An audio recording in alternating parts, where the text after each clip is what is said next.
একটু ছোট্ট করে চুলন করেছি, কারণ ওটা তো করতেই হয়। আমি যেহেতু আমার গোপালকে সেবা দিই প্রত্যেক দিন, সেই জন্য।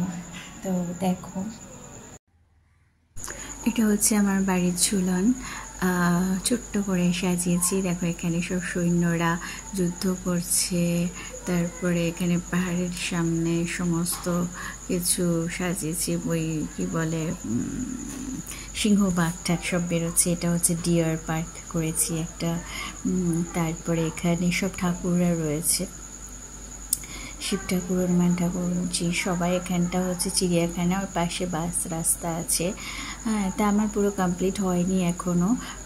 এটা হচ্ছে পার্ক আছে, একটা পার্ক বানিয়েছি। আর এটা হচ্ছে ফুটবল গ্রাউন্ড। তারপরে হচ্ছে এটা একটা বাড়ি, ফার্ম হাউস টাইপের। এখানে চাষিরা সব চাষ টাস করে ফিরছে।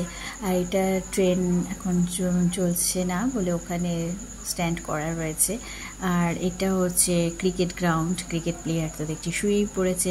আর এখানে রাস্তাঘাট দিয়ে গাড়ি ঘোড়া যাচ্ছে। এবার এটা হচ্ছে রাতের বেলাতে আমি আবার সেটাকে তুলেছি। রাতের বেলা রাতের আলো জ্বালিয়েছি, একটা সুন্দর ছোট্ট আলো আছে আমার বারান্দাতে, কালার চেঞ্জ হয়, সেই লাইটটা জ্বালিয়ে দিয়েছি। তাতে বেশ অন্যরকম একটা লাগছে। তা এটা আমি ছোট হালকা করে তুলেছি, পরে তোমাদেরকে ভালো করে মানে পার্ট বাই পার্ট দেখাবো। আর এটা হচ্ছে আমার পুরো এখনও কমপ্লিট হয়নি, আজকে প্রথম দিন, সেজন্য সবে বসিয়েছি। আস্তে আস্তে কালকে মানে পরের দিকে আমি পুরো কমপ্লিট করে ফেলবো। আর একটু কাজ বাকি আছে এখনও, তাই সেটা হবে, সেটা তোমরা দেখো। আর কীরকম লাগলো জানিও। আর আজকে গোপাল ঠাকুর আর সবাই অরেঞ্জ কালারের জামা কাপড় পরেছিল আর কি।